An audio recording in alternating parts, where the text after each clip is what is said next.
Welcome back to episode 5 of Beyond the Frame. Today, we'll be giving a full spoiler breakdown of Captain America Brave New World, talking all things Invincible episode 4 and episode 6 through 8 of your friendly neighborhood Spider-Man. Let's get into it.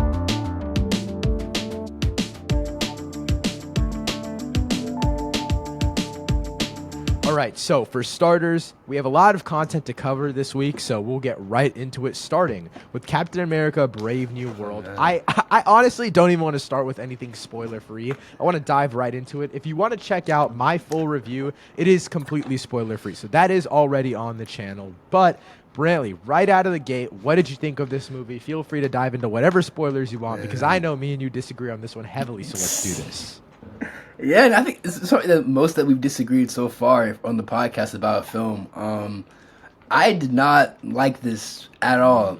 I think that I don't know. I had saw a lot of the negative reviews before I watched it, but honestly, I thought people kind of were over exaggerating because I think at times I feel like me with Marvel, I think sometimes I do I think I am a little bit still nicer than a lot of people online. I think people can get very kind of hyperbolic and very exaggerative when it comes to them criticizing the MCU, like, oh, this is the worst thing ever, and Marvel's just not the same, and it's the worst. So I look at some of those reviews with a little bit of skepticism. I was like, okay, I don't think it's gonna be that bad. I think at worst, we're getting, a 3 out of 5 film, a decent action film at worst.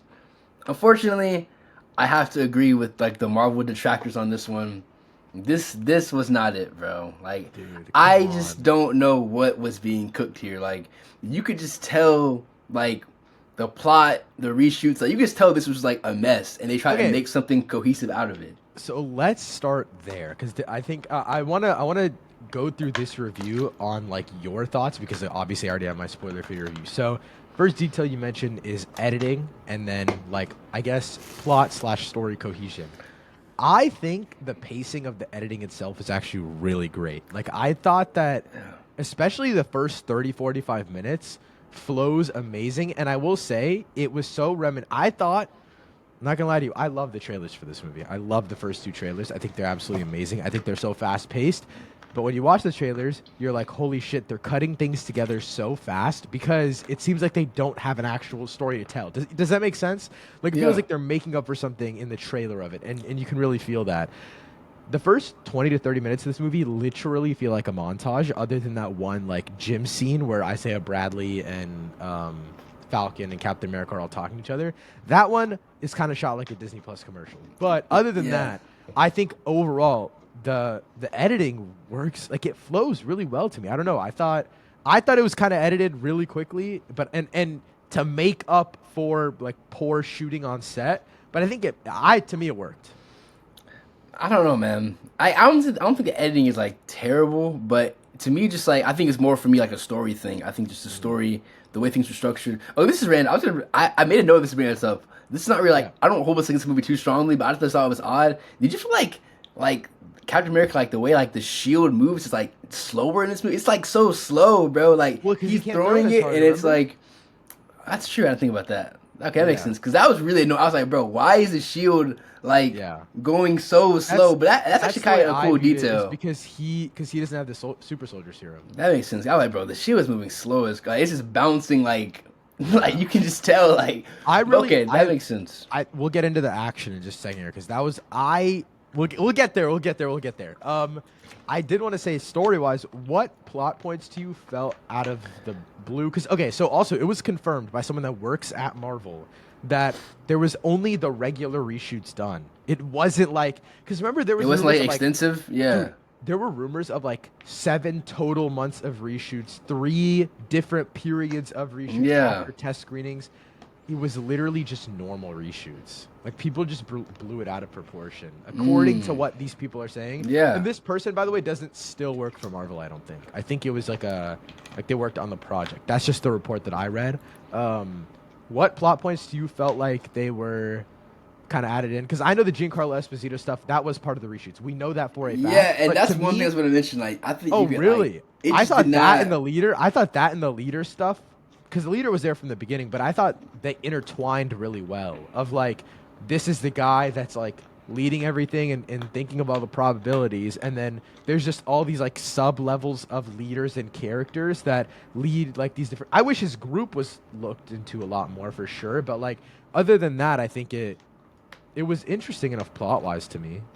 I don't know. I just feel like he just kind of felt like they just wanted like another kind of name in there, like because also John Carlo Esposito has been a great actor, but I think he was kind of again like typecasted here as like the usual kind of role that we've kind of come to know him as. And I don't know. I just feel like they really like you could have kind of inserted them with any mercenary group and it would have worked. I just think Well, that's what they do in like the beginning of like Civil War with the group, the guy with like the metal hand that like they fight you know, the fight that Wanda like breaks the like yeah. that's basically what this is. Like it is the same exact thing. It's just That's true, but I feel like these guys are more in the plot though. Like compared to like that scene, like it was just like a like because John Carlos Esposito's character like Cap meets him later on. Like I think they are a bit more involved in the plot than like those guys were in Civil War. I think that makes them more important. Like that makes them feel like less like they were in reshoots now.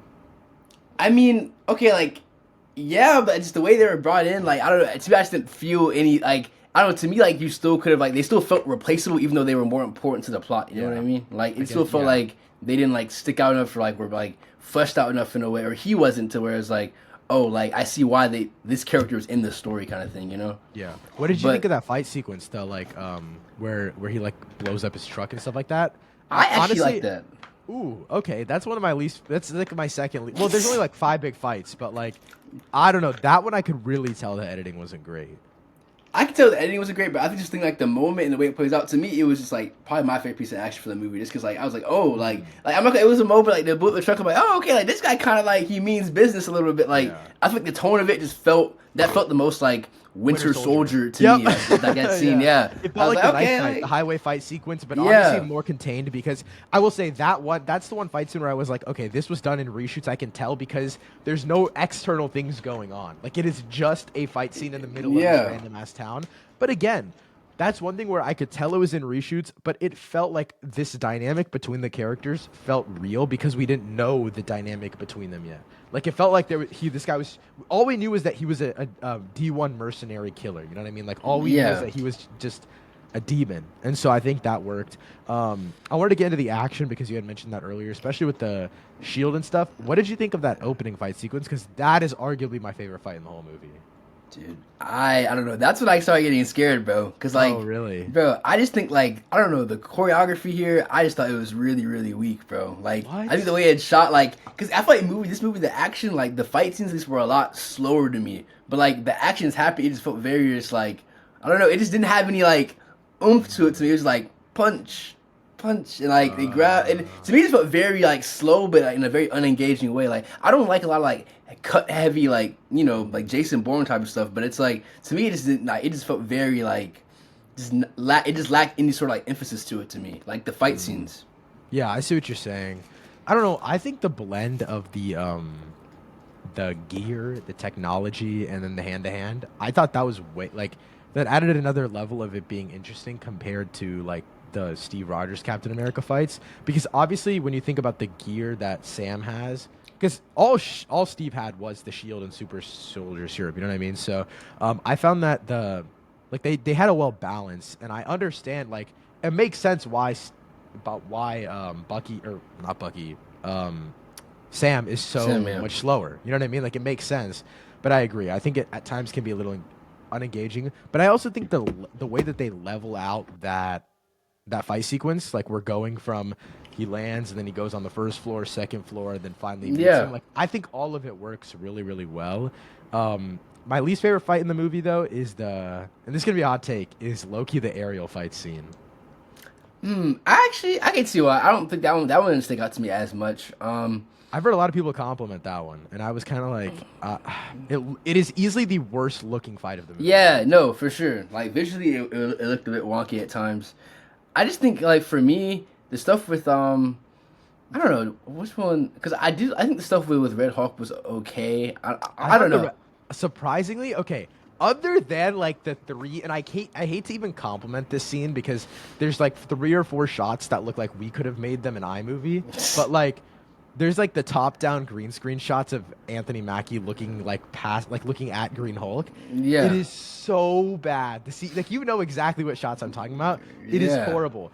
But everything with Red Hulk looks great. Like Red Hulk does look really, really good. It resembles Harrison Ford really, really Oh no, well. definitely the face. Yeah, no, it looks sick. Yeah, it all works. And I'm kind of just like, I think that's like one of the better. I think the choreography in that is amazing, and um, the way that they bring together like the vibranium tech with like him like overloading his wings and stuff with the Red Hulk's punches. That's so cool to me. And I love the way that he beats the Red Hulk. Oh, okay, wait, no, I love the way he beats him on a physical level, but the fact that he had to like talk him out of being Hulk, that shit was ass. Like I hated that. Yeah, I kind of wish that he just like boom boom bodied his ass and then they like took him into the raft or something as Hulk. You know what I mean? Like I don't know. I didn't like the resolution of the film at all whatsoever. That's my least favorite part. no, definitely. And like I feel like stuff with like Red Hulk. I don't know. Like I thought it was okay.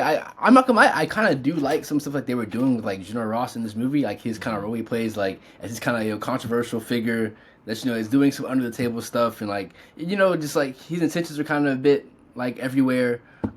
I did like that concept. I kind of wish they went to that a little bit more, but I mean, obviously, I wasn't expecting to go too far in because I mean, it is like Disney. I was expecting to take like a strong like political like stance or Dude, anything. the But first half of the movie was like felt so good. Like it felt like they were actually gonna do something with like the politics of it. yeah, Then the second they introduced like the leader and then like the like Hulk characters and all that kind of stuff, it's like the second you start focusing on Red Hulk a little bit is like when they fully get out. Like the stuff with Isaiah Bradley was fucking amazing. yeah, dude. I And wish then they like that just was more like at the center. that's what I'm saying. But the second that they cut away from that and they cut away from all of those like I know a lot of people are hating on the that actress, the Israeli actress, and I don't think she Yeah, was good at all. But I think yeah, I think her like purpose in the story was interesting. Like they could have like had her more in a conflict with Isaiah Bradley and then how she has to like what is she trusting the president or Sam Wilson? Like there was intrigue there, but her acting was garbage, so we couldn't really like get anything out of there. And then also they just didn't give as much screen time to Isaiah Bradley or her. So that was one where I would have rather have seen a lot more of that, rather than like again cut out the whole aerial thing. I think they take a really cheap way out of just doing a Japan-U.S. conflict. Like that's the stupidest thing I've ever seen. yeah. Um, I don't know. I think a lot of like I think story wise a lot of the film works though. Like I thought it was like it's the most subpar story sequel to The Winter Soldier, in my opinion. I don't know. Like I think that like some of it I see what they were going for.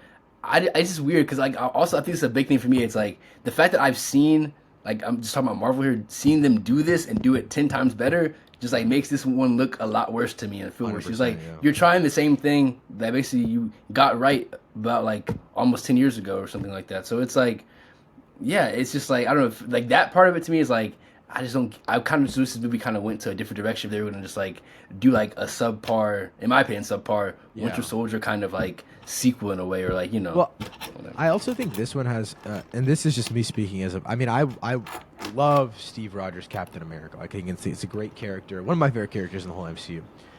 And I'm not saying I don't think Sam Wilson's character as Captain America is better just yet. I think with time we'll get there. But like this character has so much more interesting plot and like thematic ideas that they can explore. But sadly, it's fucking Disney. You know what I mean? Like it's like they're not gonna go as deep as they can into exploring all that. And so that yeah, I wouldn't say like I found the story and the fact that he was directly tackling ideas against the president of the United States and these like external country conflicts. I found all of that to be interesting, but it falls apart because they're using real world things, whereas Captain America Winter Soldier is based on a fake group called Hydra. You know what I mean? Like, Yeah, so yeah, there's, you know what I mean?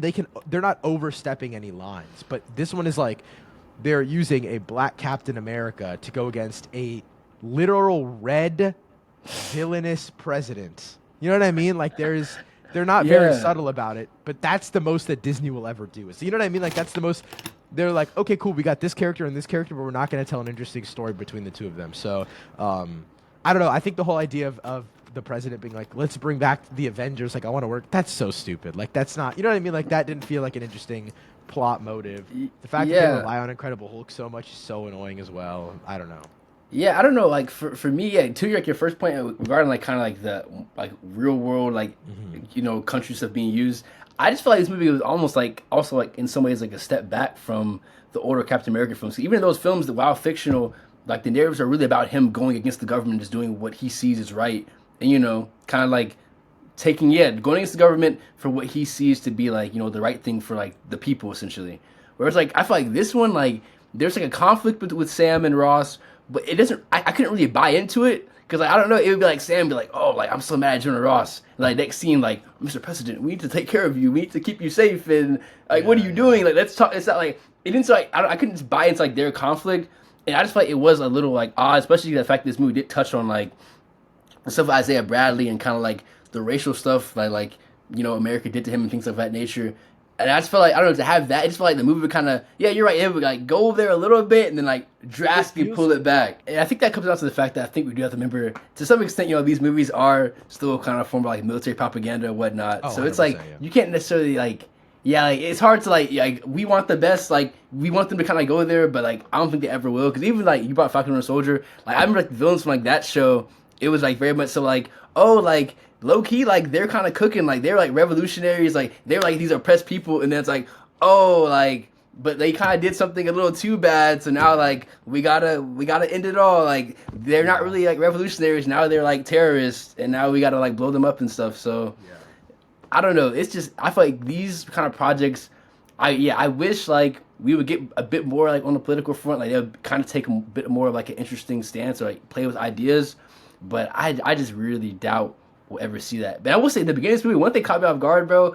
I was like, what are they cooking, bro? Because it was like the whole idea of like when they were like when Sam, Isaiah, and like Falcon were At the like White House? the White House. They're like, oh, like I don't care who the president is. I'm going to the White. I'm like, what? What do you mean Dude. by that? Yeah, it was a little like so I'm not but okay, I will say I really liked the movie up until the like I think the whole I'd say right until after the Isaiah Bradley stuff, like with like after he does the assassination, after he goes to jail, all that kind of stuff. I think all of that is great. Like it is in my opinion Yeah. on par with like the first like 30 45 minutes of Winter Soldier because this is like before we get to the real meat of the Bucky story. And so like it feels like the same thing here. But after that, everything becomes so politically generic and I think that scene where like Falcon is saying that is crazy. Like that's the most Yeah. insane thing I've ever heard in my entire life. And saying that to a dude that got put in prison by the Dude, US government is bro, insane. literally, dude, that whole scene, like, I was like, bro, because I would say, wow, like, I found some interesting, like, yeah, obviously, I did still find, like, very odd, 'cause I was like, bro, why is Cap, a black Captain America, convincing a guy that was tortured by the American government to come to the White House To with him, go bro? back to the government. Bro, It is pull up with me, insane. bro. Like, I know they tortured you for 30 years, but, like, pull Yeah. up. Like It's America's crazy. changed. America's changed, I promise. I promise. Like, He just couldn't say those words though. He yeah. couldn't say America or change to get No. in a sentence. But no, I guess I don't really have that many more thoughts. I will say I think I guess this isn't as Brentley. Do you have any more thoughts specifically on the movie? Because I did want to talk about generally the movies we've gotten. Because you mentioned in your letterbox review something about Yeah, post yeah. Endgame MC movies. So I want to mention that. But do you have any other like review things you want to talk about? No, yeah, no. I Okay. don't think there's anything else. Okay, so in Brantley's letterbox review, he did mention about how this is his least favorite project post Endgame. Did you mean just to clarify before we get into the Yeah. conversation? Did you mean project or movie? Like, is there a show you like less than this? From what I've seen, not this is probably my least favorite overall like project. Okay, okay. Like, just, yeah, like there's no show that I enjoyed less. Than Have you this. seen Eternals? Yeah, yeah, Oh, wait, okay, type shit. Let's go. yeah. No, All right, Charles is it's better like- than this. Hey, like, Honestly, that's so. Wait, no, I was here to ready to defend Captain America: Brave New World, but yeah. as long as Eternals is Eternals the second worst? nah, honestly, yeah, no. I don't think I had to actually pull up all the projects that they dropped post Endgame, but no, Eternals probably not second. I was gonna ask you, how the fuck is this worse than Black Widow? Dude, I forgot about Black Widow, but Black Widow is bad, dude. the more I think about it, nah, this is worse. This is What? worse, bro. Okay, explain This yourself. is- Explain yourself. Okay, I think it's Black Because Widow. Black Widow is also just a Winter Soldier dupe with like a way worse villain. Like the It villain in Black is. Widow is worse than the leader in this movie.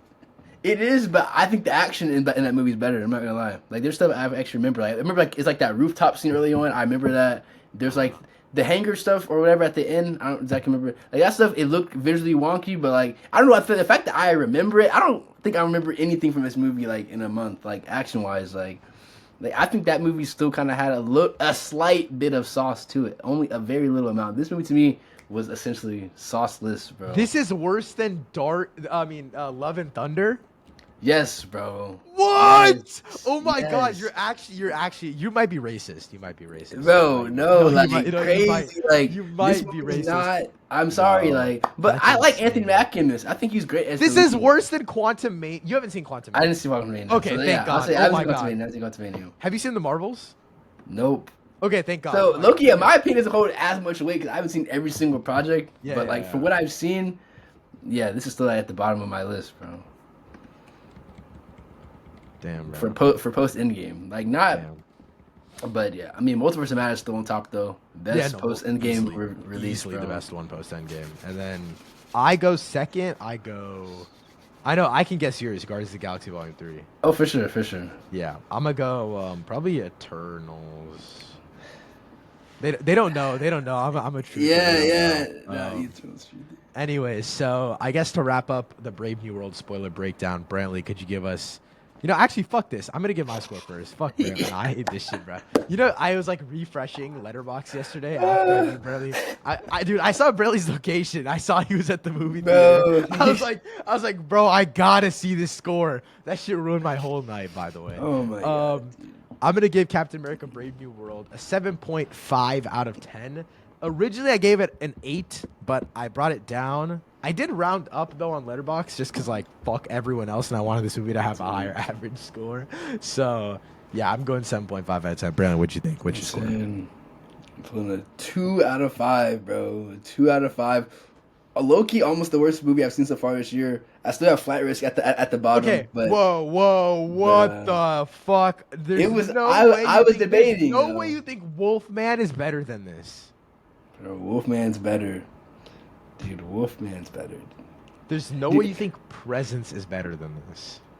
Yes, bro. Dude, Presence, fire. Like, bro, I think there's a lot. There's so much. There's so many things that are better than this, bro. Like, so many things, bro. I'm not gonna lie, this is my number 3 of the year.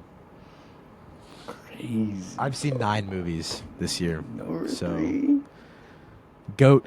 I love Like, Captain please America. I go love Anthony go see Mackie. Love Hurts instead. I haven't seen Love Hurts, but I think it's probably better. No, Go I can see guarantee Love Hurts, you- guys, I'm like- not gonna lie. Hard Eyes is probably better. I'd recommend Hard Eyes. I would not recommend Love Hurts though. Love Do Hurts not is- take your date to Lo- see this movie, bro. Dude, Love Hurts is actually shit. Like I know we didn't do a full review on this, but Love Hurts is actually dog shit. I've heard it's Do pretty not- bad. I've heard Do it's- not go watch that movie. It's so bad. Anyways, yeah, now we're gonna get into Invincible talk. So we got the new episode of Invincible, season 3, episode 4. Let's get into it. Talking full spoilers. Brilliant. What'd you think of this episode? Initial reaction. Bro, this run right now, bro. Like Oh, really? 4-0, bro. Season 3 So- is 4-0. So is this better than the first 3 episodes, or like where does it hit for you? Because to me, this is the worst episode of the season so far. Hot take. Ooh. Yeah. So that's why it's a great episode. I just can't say they're on a run when like the 4th episode is the worst one so far. Let me look at the. I think it's up there for me, bro. Like, I'm trying to think. There's like What- 3 plot lines in this episode, and they're all mid as fuck. I know. I really like the stuff with the Immortal, bro. I think that was Really, Cool. I didn't think that was that cool. But I will say, I think I only find it cool because I'm just kind of taking a gamble, like as a watcher, like as a viewer. I think it's gonna play a bigger role down the line. I feel like those themes and like these ideas of like Mark Well, being like this king in the future. I think that's gonna play a bigger role later. So I feel like that's the moment that's gonna have a bigger payoff down the line. I agree, but I think that I don't know. I'm trying not to view the whole show as it'll pay off down the line because that was my problem in season 1, That's where valid. we saw it in season 1 and then in season 2 nothing ever happened. Yeah, so I was that like, is what? true. You know what I mean? I was like, this shit doesn't make any sense at all. So I don't know. I I don't find any of the time traveling stuff interesting. My only hope for it though is just like it's gonna have something to do with Angstrom Levy. You know what I mean? So like Yeah. that's the only like saving grace for it. I think the twins are annoying as hell. I think okay. Also, fuck this episode because why didn't Invincible call David back to do the Mark and Eve theme? Like why did we get a banger song last season and then this season we Yeah. get some Joji music? Like I don't hate Joji, but like that was feel it was a banger, bro. Feel that Like was a banger. how do you follow it up with this? Like I do agree. They definitely I don't are know. lacking that department. They compared to last downgraded for season. sure. For sure. I thought the opening with Rex and Ray was really good. I think his character is gonna be. I don't know. We don't really know what happens. Or you haven't read the comics either, right? Because I have not.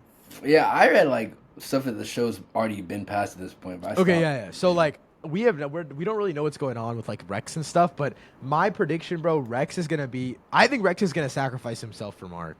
Like I think something's gonna happen, not in like a fight, but I think it's gonna be like just a hypothetical. Someone has to travel back in time, but they're definitely like there's no way they make it back. Yeah. Like, to travel forward or some sort of like space travel thing where they cannot do it. And I think Rex is gonna pull one for Invincible because remember Rex was like, "Oh, I need to side with Invincible in case something ever happens. Like I'm gonna need his help," type shit. So I think that's super interesting. What else happened this episode? No Oliver this episode, which pissed me off. I Yeah. wanted more of Oliver. That's the one thing I wanted a lot of. You know, I will say I can see why. I'm looking at episodes now. You may have a point. Like I like this one a lot, but I don't know if I would put any of the other previous three over it. By the way, the Or title under card it. title card is like 20 minutes in, and then the credits are like 20 minutes after that. And, yeah, no, that confused me so much. I was like, what's going on? But I did like the stuff with Alan and Omni Man a lot. Dude, by the way, like Like- that's prime MJ, prime Pippen, prime Braun, prime Wade, prime Kobe, prime Shaq. Like this is going down in history. That was probably the greatest duo performance I've ever seen in my entire life. But also, they might be fucked in that war because it took Allen and Omni-Man to beat one Viltrumite, by the way. They were tossing him around like it was WWE to kill That one is of true. them. That There's is true. 50 purebred Viltrumites left, bro. They are so cooked. There's no way. Like, I don't know. I think the fact that Omni-Man has officially sided with them though, like that, you know what I mean? Like that's huge.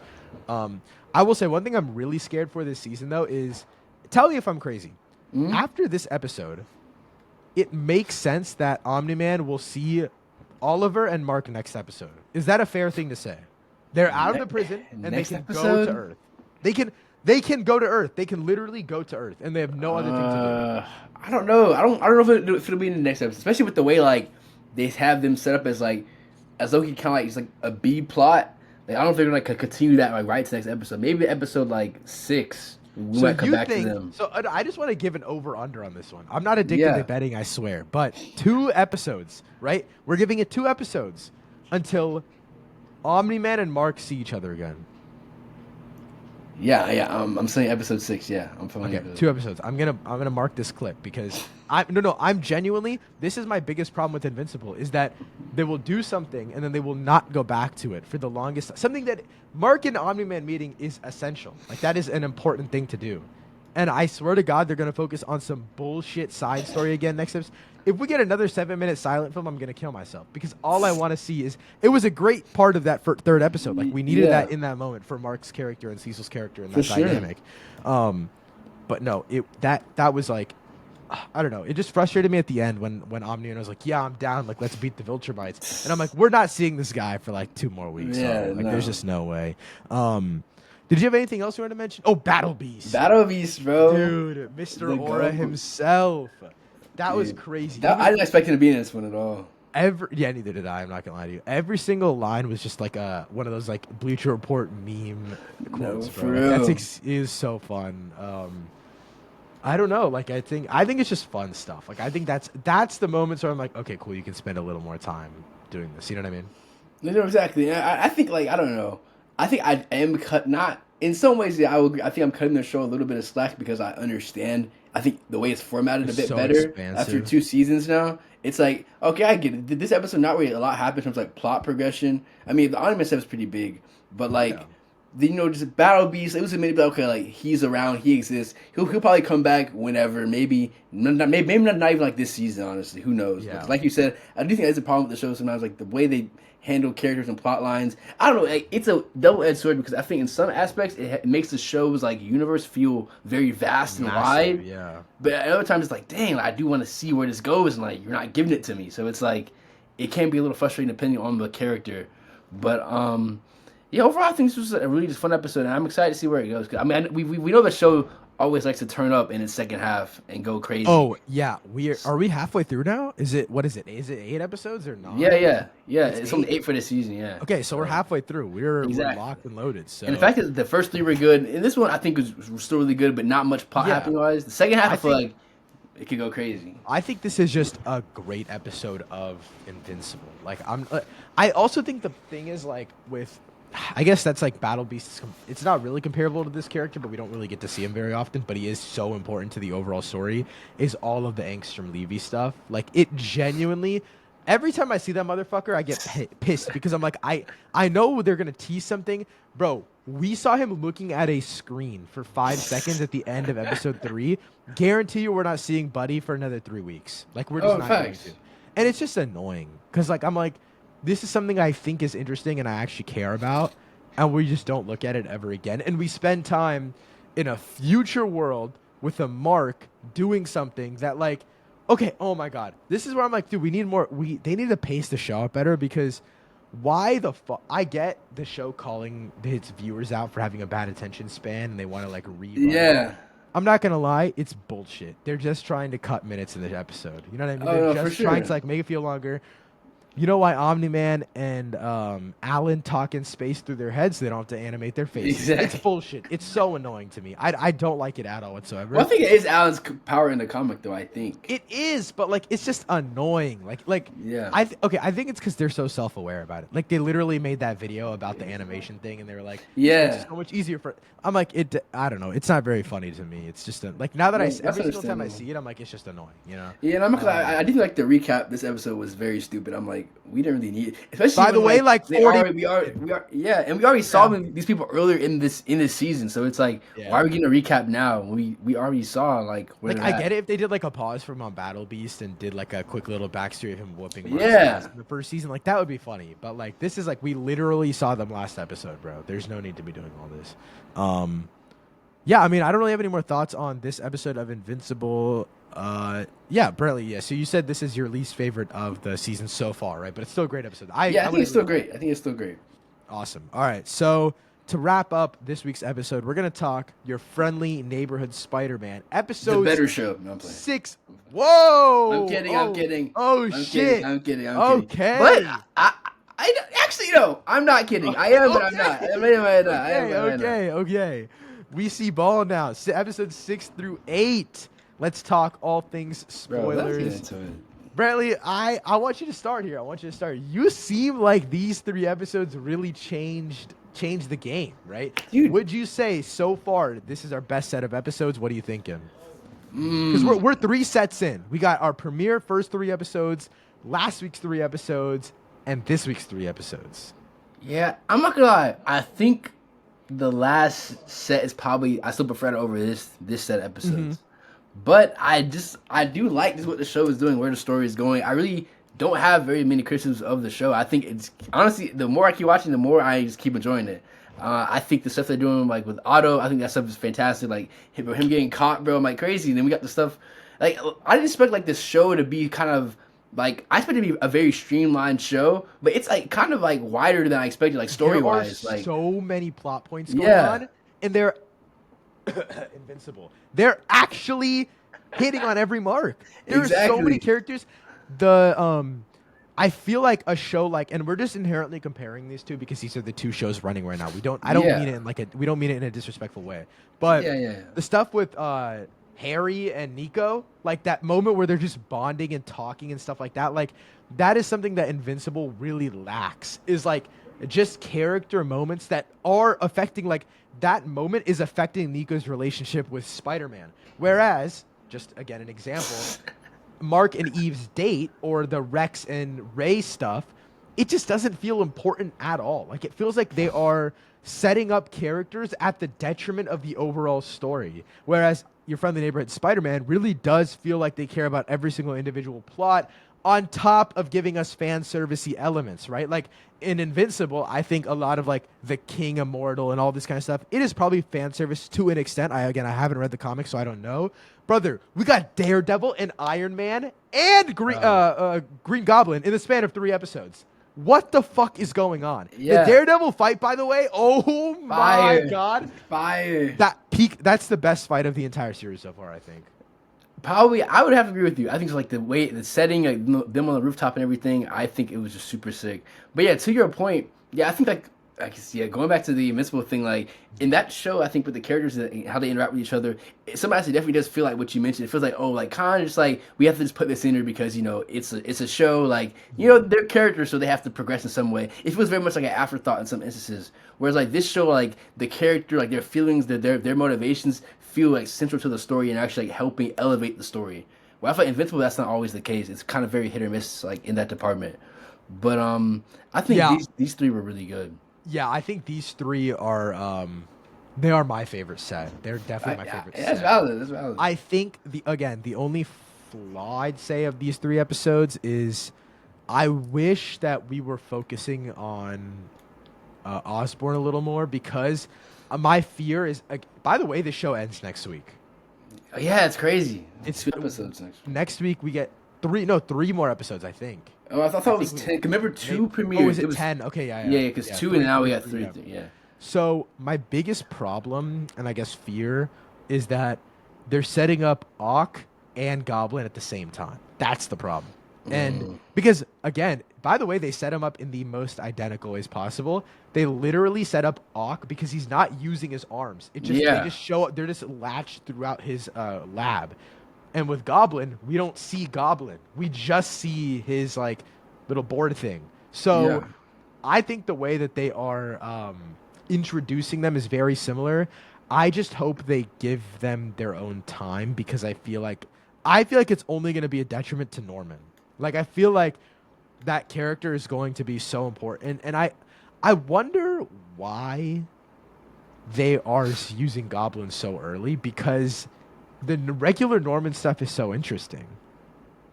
No, exactly. I am curious to see why they kind of pulled that card like this early on. Maybe it's something that we might not see until probably like next season, maybe, or as the season kind of still progresses. But I don't know, man, because I do enjoy the Norman stuff. I like his dynamic with Peter. I think it's very interesting, and kind of just seeing that whole plot unravel so far with him and Ock, and like his kind of intentions, true intentions, Norman's intentions, kind of slowly unfolding and being revealed. I think that's very interesting, and Peter still being by his side. Like I really love how they kind of took like that story element and like have really fleshed that out all the way. Yeah, I agree. I think that sequence where Norman tells Harry to leave the room because they want to talk about Spider-Man stuff really encapsulates the whole dynamic really well. I guess I wanted your opinion on this more, so I guess like what you thought about it. What did you think of Norman telling Spidey that he needs like a full-powered Spider-Man and not like a half-assed Spider-Man? Because I don't think he was really ever going to drop him, but that seems like master manipulation if I've ever seen it.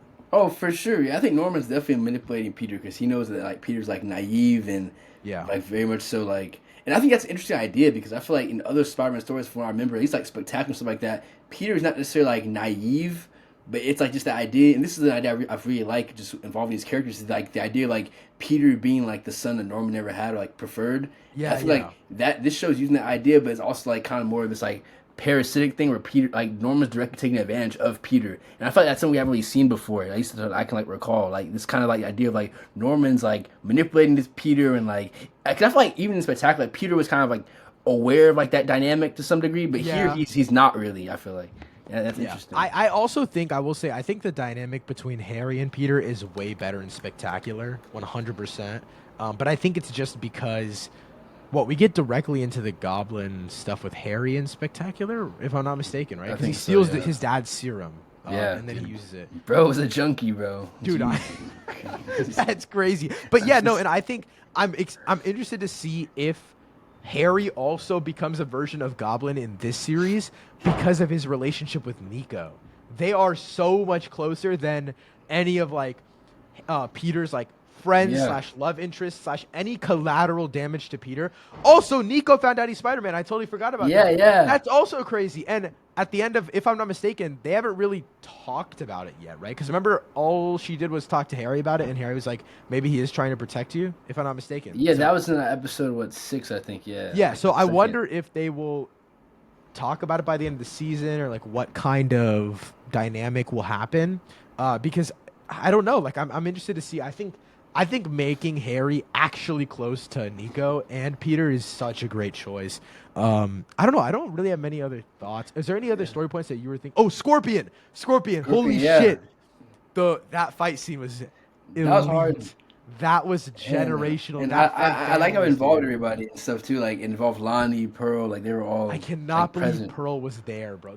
I'm not for gonna real. lie, like the second Pearl showed up, I was like, holy shit, something's about to happen. Something's Yeah. about to get down. It was I don't know. I'm so scared for Pearl, bro. I feel like Pearl's gonna die. I feel like there's not die, but like I feel like Yeah. Pearl or I think Lonnie's gone. I think Lonnie's a wraps, bro. I think he's gonna die next season. I don't think by the end of this one. Next season? Okay, okay. I can see that potentially. Oh, I said one plot point that we didn't mention was Nico. Remember when she was driving a car, like her necklace, like it was basically implying like had some supernatural like Oh because she was like about to yeah. crash and it And then glowed and she like yeah. yeah. Are we on So I some like wonder how they're gonna Doctor fall. Strange? Like, are we on some of that timing or like Apparently any she has type of powers in the comics, bro. what the fuck? Yeah, dude, I didn't even know she was a comic book character until I like thought she after was the an first original attack. character. No, yeah, Nico's in the comics, bro. I'm Oh, like, Nico. Oh my god. Dude, they're actually pulling out these underground comic you know, characters. Like for real, seriously. like I had Holy no shit. idea. Wow, I did not know that at all. I'm trying to read up on her. This is crazy. I thought Nico is Pearl a comic character or what? Like I Loki think so, bro. I'm no not gonna lie way. to you. Yeah, she is, dude. She No is. way. No fucking way, bro. Yeah, Holy dude. shit. They just use like, and I think that's kind of fire, bro. Instead of coming with the original characters, using like lesser known characters. So are they in like a different? Oh my god! Oh wait, no. Okay, no. She's from Friendly Neighborhood Spider-Man comics. Who, Nico or Pearl? Nico. So Oh, so they made a prequel comic series. So she's from those comics. She's not in any other comics though. alright. So she's not like a main comic character at all. Like that's not what this is. Okay. Let me look up Pearl really quick, but I'm pretty sure Pearl will probably be the same thing. I gotta find this out, dude. I hate to be looking shit up on the pod, but like this Nah, is so no. crazy. Because I was shocked too when I found out. I was saw like a TikTok. I was like, oh, they're from the comics. I didn't realize. Pearl. I think she's only in the Spider-Man comic as well. Because I'm looking at like this one, like it's like from No, Earth. wait, Pearl isn't in the comics. Yeah, I'm looking at right here. Like her name's like Pearl. What like Pangan, Pangan. yeah. You see, like, she has like the sea outfit and stuff like the Yeah. ocean fit. Oh. Okay. Well. Okay. So I'm looking at MCU Wiki, and so they'll put like the show slash TV stuff plus the comics. Nico is in comics, but she's not like a main comic character. But yeah, I don't know. What you have any other thoughts? Any other storylines? I thought Scorpion is really cool. I thought the brutality like leveled up really, really well, really quickly. Dude, when he got stabbed, bro, Dude, I was and like, they showed the yo, actual like yeah. blood shit. I was like, I what was is like, going oh, on? I did not know that they were moving like that at all. Actually, no, for real. I think. Oh, when the gang member also got stabbed, and like everyone's like, "Holy shit!" Like we're not built for this. Like, I think that is also huge. Like, just in terms of like making us think about like the stakes of this series have gone up so much in the last 3 episodes. Like, people are actually dying.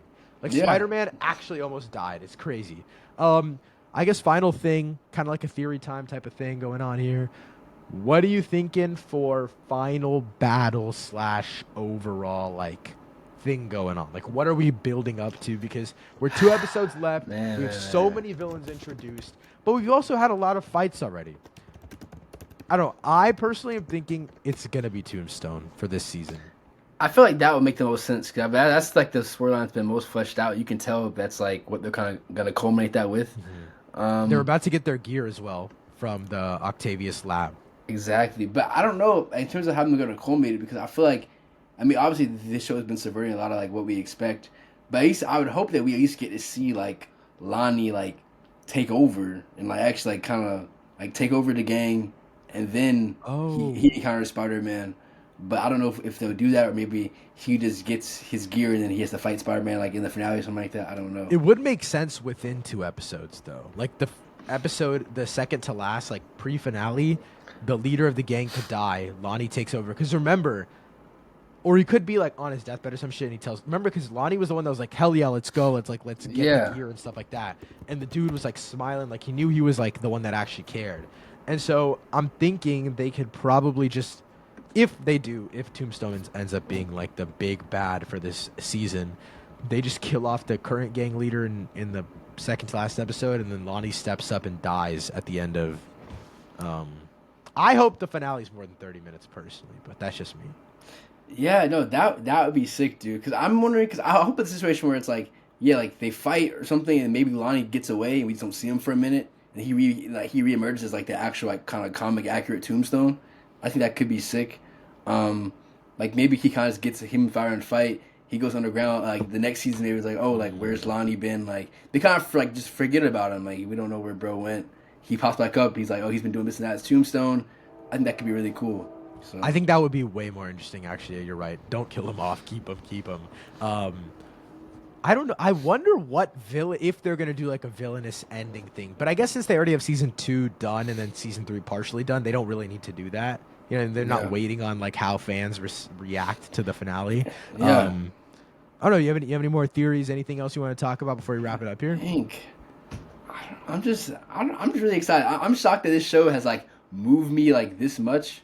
I convinced my Um, brother to start yeah, watching it after like bro. 3 weeks of him shitting on the animation without even watching it. And I'm not gonna lie, Yeah, I still don't think the animation is great I at all. understand. Yeah, But man, it's story is what matters at the end of the day, and Invincible has taught us that. no, for sure, for sure. I was gonna say before we close out, I don't know Yeah, what's up? if you, I don't know because I thought this would be interesting to talk about on the pod since I think we mentioned it in a previous episode, but we did get an update, bro, on the Clayface project, dude. We You see did. what's, Okay, yeah, yeah. yeah. Yeah, let's talk about this. So, do you have the article pulled up? Because I know a I was little bit gonna about it, pull but it up right now. Yeah, 'cause I read it, but I didn't save it. But I think it's right here. 'Cause I think what culture? Yeah, okay, I got it up. So, basically, we have new details about Clayface. So, first point is going to be a Hollywood horror story, which that was already a rumor, and it's going to follow an actor who injects himself with a substance to keep himself relevant, but it reshapes his face and form. And the budget, I guess, is right now it's shooting for $40 million. And Mike Flanagan, who was set to direct or was rumored to, is unavailable. So they're on the hunt for a director right now. yeah. So Yeah. I want the director of Evil Dead Rise, but they're not gonna give it to him. I already know it. I'm gonna look up his name just so I can name drop it here, but they're not gonna give it to him because I think he's doing the Mummy actually for Blumhouse. Lee Cronin. I believe he is doing the Mummy, so yeah, he will probably not get it. But that's my personal pick. Give me Sam Raimi, low key. Like that that would be that could go fire. crazy. But I don't think they're gonna go big name director for this one. I think because dude, everyone's booked. Like Sam Raimi also is shooting another movie this year, and they have Yeah, to shoot Clayface this year. They have to shoot it this year. It comes out next year. So I don't know. I think the story is really interesting though because obviously, let me know what you think. But I kind of wanted this to be a super fantastical version of it because it's not set in Matt Reeves' universe. But maybe they also don't want to pour as many resources, and this is the story they wanted to tell, so they can tell it under 40 million. no, definitely. I think I saw another tweet that like had more details about it. Because it was like something about the story. I think they said it's gonna be like a more grounded thing. I think Yeah, something no, like that. 100%. Yeah, I mean, that's the thing is so there's two different Clayface stories to tell, right? There's the one that was done in the Batman animated series, produced by Matt Reeves, by the way, which is the actor one that you just mentioned yeah, about the injection and his face is getting molded. Kind of similar to stories that we've seen, like just in general about like misshapen people. You know what I mean? Trying to do something in a society where you need to look beautiful or perfect. I think that is a phenomenal story to tell. But it's as a Batman fan, it's frustrating because we already have two different things going on, right? We have James Gunn's DC universe, which we have no fucking clue what's going on with that Batman. But then we also have Matt Reeves' already done and grounded Matt Reeves Batman universe that is moving forward. We're 2 projects in. We're having at least 2 more movies and maybe 1 more even show. So this is not set in Matt Reeves' universe. This is not. We know that for a fact. Yeah. So I don't understand why you don't go all in and tell us an actually different story. You know what I mean? Like we've never seen Clayface done in live action, which is like the big monster. Like that's the second version of the story you can tell. That's just so frustrating to me that they picked. I mean, I think the movie will be good. I'm not saying like it. Honest to God, I think it'll be kind of like a different man where they're able to like I still gotta watch that. people. It's fucking amazing. Yeah. 2 people that are doing the same exact thing, but one of them doesn't look as beautiful or conventionally gorgeous as the other.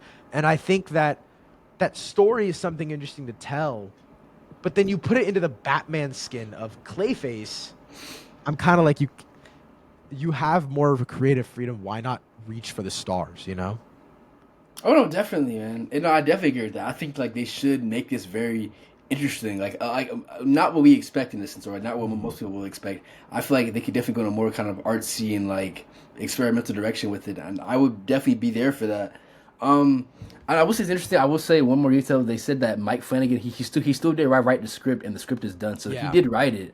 So I think that's a good sign. Yeah, no, I definitely do, and I think that's a confident. Like, I'm excited because especially like 40 million, like obviously it's a lot of money, but like for a film like from Warner DC Brothers, Studios like movie, it's not a lot. So I feel like I'm very excited to see kind of where they go with it. Because I see right here, it says like Clayface described as a Hollywood horror story that follows a bee. Yeah, so I guess the director for Society of the Snow was eyed to direct it. Apparently, I think it's on like Netflix now, but I don't think it was on Netflix before. Oh, I've heard of this. Is his name J.A. Bayona? Yeah. Okay. And apparently, this movie is pretty good. Oh, he did Jurassic World: Fallen Kingdom. Oh, brother. I haven't seen it, but I know a lot of people don't like it. Oh man, God damn it! And I like that movie, but it's not well directed at all. He directed 2 episodes of Rings of Power, like the Lord of the Rings series. Okay. What else? He directed. I've never seen anything else he's directed. And then who was the other one? The other one directed Imaginary, I think. Yeah, but apparently he was never in the mix. Now they came out like 1 hour ago. He was apparently never in the mix for it. Okay, fire. Yeah. Thankfully, his filmography was Imaginary, Bloodshot, Truth or Dare, and Kick Ass 2, bro. Bro, dude, that's bad. That's so bad, dude. Get him out, bro. Like, get him out of here. He's on Washed Watch, bro. No, for real. Like, do not let him anywhere near the camera, bro. Like that being your filmography is actually insane, bro. That's worrisome.